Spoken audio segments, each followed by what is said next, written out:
बड़ी खबर आ रही है अडानी हिंडनबर्ग विवाद, जिसकी हियरिंग सुप्रीम कोर्ट के अंदर हो रही थी। सुप्रीम कोर्ट ने एक बड़ा आदेश दिया है। हिंडनबर्ग रिपोर्ट पर सुप्रीम कोर्ट ने कहा है कि कमेटी बनेगी इस पूरे मसले पर जांच के लिए। सरकार ने कमेटी बनाने से इनकार नहीं किया था। सरकार ने सुप्रीम कोर्ट से कहा था कि सुप्रीम कोर्ट चाहे तो कमेटी बना सकती है। अब सुप्रीम कोर्ट ने कमेटी का गठन कर दिया है। रिटायर्ड जज की अध्यक्षता में ये कमेटी होगी और अब जो है इस पर जो पूरा विवाद आया था कि सिटिंग जज से जांच कराई जाए, जेपीसी से जांच कराई जाए, मेरे मामले से अब ये विवाद जो है इस पर विपक्ष के पास भी कहने को कुछ नहीं होगा, क्योंकि मामला सुप्रीम कोर्ट के थ्रू जाते हुए एक कमेटी भी बन गई है जिसकी रिटायर्ड जज अध्यक्षता करेंगे।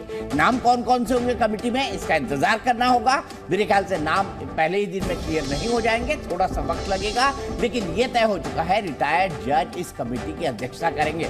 और ऑब्वियस सी बात है, शेयर मार्केट की बात है, वेल्थ मार्केट की बात है, तो उससे जुड़े हुए एक्सपर्ट्स भी इस कमेटी में होंगे। इंटरनेशनल लेवल के एक्सपर्ट्स, इंटरनेशनल रिप्यूट के एक्सपर्ट, क्योंकि भारत में उनकी कमी नहीं है। और हमारी न्यायपालिका हमारी स्वतंत्र है। रिटायर्ड जज इस कमेटी की अध्यक्षता करेंगे। ये पूरा मामला क्या था? हिंडनबर्ग पर आरोप है कि वो शॉर्ट सेलिंग करती है, यानी कंपनी के वैल्यूएशन को किसी तरीके से इन प्रकार नीचे करके उसके शेयर खरीदती है, और जब शेयर नीचे आता है तब वो खरीदती है, ऊपर आता है तो जाकर बेचती है। ये आरोप लगा था। अब जो है उसने ये आरोप लगाया था कि अडानी ने अपने आप को ओवर वैल्यू दिखाया है, जो उनकी कीमत है उससे ज्यादा बाजार ने कीमत लगाई। कई तरह के आरोप सहयोगी के पास चलते हैं। अरविंद जुड़ रहे हैं हमारे साथ सुप्रीम कोर्ट से। अरविंद, इस वक्त ये जो फैसला आया है सुप्रीम कोर्ट का, इसकी डिटेल्स एक बार आप साझा कर लीजिए। सुप्रीम कोर्ट ने ये कहा है कि एक 6 सदस्यीय कमेटी सुप्रीम कोर्ट ने गठित की है जो कि मौजूदा जो नियामक तंत्र है उसको बेहतरी के लिए अपने सुझाव देगी। इसके अलावा कोर्ट ने सेबी को भी जांच करने के लिए कहा है, और कोर्ट ने दोनों को 2-2 महीने के अंदर रिपोर्ट देने के लिए कहा है। जो कमेटी बनाई गई है उसकी अध्यक्षता जस्टिस अभय मनोहर सप्रे करेंगे, जो कि सुप्रीम कोर्ट के रिटायर्ड जज है। इसके अलावा इसमें जो बाकी जो एक्सपर्ट है उनको भी शामिल किया गया है। मतलब इस कमेटी के अंदर जो शामिल होंगे उनमें ओपी भट्ट है, जस्टिस जेपी देवधर है, इसके अलावा केवी कामत है, सोम शेखर सुंदरेशन है और नंदन नीलेकणी है। ये एक कमेटी है। और सुप्रीम कोर्ट ने सुनवाई के दौरान ही ये साफ कर दिया था कि वो सरकार की ओर से या फिर याचिकाकर्ताओं की ओर से इस कमेटी के लिए जो नाम दिए जा रहे हैं उनको वो स्वीकार नहीं करेगा, और अपनी तरफ से एक ऐसी कमेटी का गठन करेगा जिसको लेकर लोगों का विश्वास कायम रहे और ये संदेश जाए कि ये सरकार द्वारा नियुक्त कमेटी नहीं है। तो सुप्रीम कोर्ट ने अपनी तरफ से एक कमेटी का गठन किया है जिसकी अध्यक्षता सुप्रीम कोर्ट के रिटायर्ड जज जस्टिस अभय मनोहर सप्रे करेंगे। इसके अलावा जो बाकी सदस्य हैं जिनके नाम मैंने बताए वो उस कमेटी में शामिल रहेंगे, और 2 महीने के अंदर कमेटी अपनी कोर्ट को रिपोर्ट देगी। इसके अलावा जो एलिगेशन लगाए गए हैं हिंडनबर्ग रिपोर्ट के जरिए अडानी पर, उसको लेकर के सेबी को भी कोर्ट ने अपनी जांच करने के लिए कहा है। उनको भी 2 महीने के अंदर रिपोर्ट देनी है। और कमेटी का अधिकार क्षेत्र में कोर्ट ने ये भी शामिल किया है कि भविष्य में निवेशकों को इस तरह की दिक्कतें ना हो जिस तरह के हालात बने हैं, तो ऐसे में जो मौजूदा रेगुलेटरी सिस्टम है, जो मौजूदा रेगुलेटरी मैकेनिज्म है, उसको और कैसे बेहतर बनाया जा सकता है, उसके बारे में भी कमेटी को अपने सुझाव देने। तो कमेटी का मैंडेट हिंडनबर्ग के बारे में ही जांच करना है या आगे के लिए क्या नए कानून बनाए इसके भी सुझाव देना है?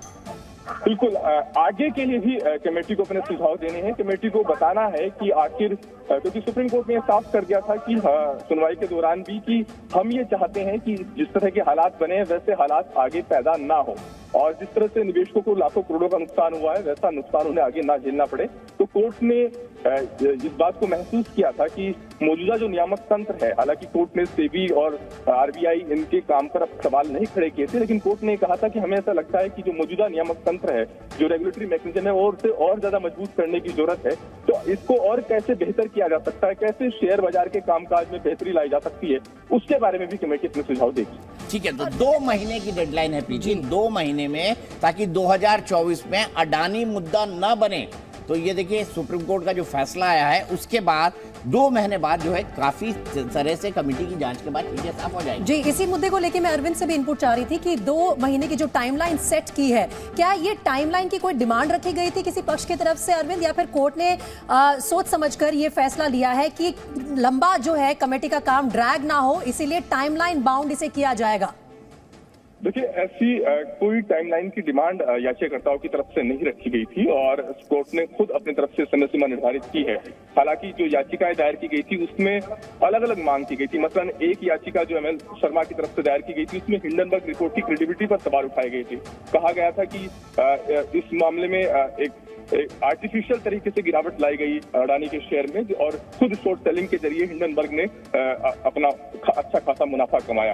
जो दूसरी याचिका थी वकील विशाल तिवारी की, उसमें आरोपों को संजीदा बताया गया था और कहा गया था कि आरोपों की जांच होनी चाहिए और जो मौजूदा रेगुलेटरी संस्थाएं हैं वो बेहतर तरीके से अपना काम नहीं कर रही हैं। इसके अलावा कुछ और याचिकाएं दायर की गई थी जिसमें सवाल उठाया गया था कि और ज्यादा बेहतर करने की जरूरत है मौजूदा नियामक तंत्र को। तो सुप्रीम कोर्ट ने पहले इस पर विचार किया था कि क्या सिर्फ आगे की जो जांच हो, आगे इस तरह के हालात पैदा ना हो, क्या ऐसी कमेटी का गठन किया जाए जो मौजूदा जो रेगुलेटरी मैकेनिज्म है उसको बेहतर बनाने के लिए अपने सुझाव दे। लेकिन बाद में कोर्ट ने ये भी माना कि इस मामले में जो आरोप प्रत्यारोप लगे हैं हिंडनबर्ग रिपोर्ट के आने के बाद में उनकी भी जांच जरूरी है और यही वजह है कि कोर्ट ने एक कमेटी का गठन किया है, साथ में सेबी को भी जांच करने के लिए कहा है। जब लिखित आदेश आ जाएगा तो उसमें और चीजें साफ हो जाएंगी कि आखिर कमेटी का अधिकार क्षेत्र का दायरा क्या रहने वाला है, किस तरीके से कमेटी अपना काम करेगी। लेकिन जो ऑपरेटिव पार्ट पढ़ा गया है उसके मायने साफ है कि दोनों की ही जांच चाहता है कोर्ट। हिंडनबर्ग रिपोर्ट को लेकर के जो आरोप प्रत्यारोप लगे हैं उसको लेकर के भी और आगे जो नियामक तंत्र है उसको बेहतर बनाने के लिए सुझाव देने का काम भी कमेटी को दिया गया। ठीक है, एक छोटा सा सवाल आपसे और जानना चाहूंगा। इसको लेकर बड़ा विवाद हुआ था, कई दिन तक संसद नहीं चली थी, अपोजिशन ने अडानी और प्रधानमंत्री जी के लेकर कई तरह के आरोप भी लगाए थे। मैं आपसे यहाँ पर यह समझना चाहता हूँ कि इतना बड़ा राजनीतिक बखेड़ा खड़े होने के बाद कई सारी पिटीशन दायर हुई थी अडानी मुद्दे पर, पक्ष में भी विपक्ष में भी, क्या सभी पिटीशन को क्लब करके डिस्पोज ऑफ कर दिया गया है इस ऑर्डर के बाद? ये तमाम पिटीशन खत्म सुप्रीम कोर्ट में? देखिए, चूंकि सुप्रीम कोर्ट ने कहा है कि कमेटी कोर्ट के अंदर अपनी रिपोर्ट देगी, तो कोर्ट में अभी कोर्ट इस मामले को आगे देखेगा। लेकिन सभी याचिकाओं पर एक साथ क्लब करके दीपक जिस मामले में सुनवाई हुई थी और कोर्ट ने एक साथ सारी याचिकाओं पर सुनवाई की थी और पहले कोर्ट ने सरकार से कहा था कि आप सीलबंद कवर में अपने नाम दीजिए। सरकार ने सीलबंद कवर में कमेटी का अधिकार क्षेत्र क्या हो और इसके कमेटी के जो सदस्य हैं उनके नाम भी दिए थे। लेकिन सुप्रीम कोर्ट ने बाद में ये कहा कि अगर हम सरकार द्वारा नियुक्त नाम, सरकार द्वारा सुझाए गए नामों को स्वीकार कर लेते हैं तो इससे एक मैसेज दिया जाएगा कि ये एक सरकारी कमेटी है और जिस तरह के हालात बने हैं लोगों के बीच भरोसा जाना जरूरी है। और क्योंकि पूरी प्रक्रिया में ट्रांसपेरेंसी रहे इसलिए हम नहीं चाहते कि हम आपके द्वारा नाम को स्वीकार करें, हम अपनी तरफ से कमेटी का गठन करेंगे, अपने नाम हम खुद तय करेंगे। इसके बाद कुछ याचिकाकर्ताओं की तरफ से भी कुछ नाम दिए गए लेकिन कोर्ट ने उनको भी मना कर दिया। तो कोर्ट ने दोनों के तरफ से सुझाए गए नामों को स्वीकार कर दिया था और कहा था कि हम अपनी ओर से कमेटी का गठन करेंगे। तो अभी कोर्ट 2 महीने के बाद, 2 महीने की ये उसके बाद कोर्ट देखेगा कि आखिर कमेटी की तरफ से रिपोर्ट के निष्कर्ष क्या रहे हैं। तो अभी ये कोर्ट में मामला पेंडिंग रहेगा जो ऑपरेटिव पार्ट पढ़ा। ठीक है अरविंद, 1 मिनट रोक रहा हूँ आपको क्योंकि मैं जब तक देख रहा हूँ तब तक देखिए त्रिपुरा बदल गया भैया, बदल गया। 32 सीटों पर अब भारतीय जनता पार्टी आगे। नहीं, अभी ये नहीं बोला है, फिलहाल कमेटी कॉन्स्टिट्यूट की गई है। इंक्वायरी के बाद जो रिपोर्ट आएगी उसके बाद आगे जो भी होगा लीगल एक्शंस, पहले एक्सपर्ट कमेटी बनाई गई है, उसकी क्या रिपोर्ट आती है उसके बाद ही कुछ तय होगा। सर एक सिग्नल कर दीजिए प्लीज, थोड़ा आगे आ जाइए। पुरुषोत्तम जी में लीजिए।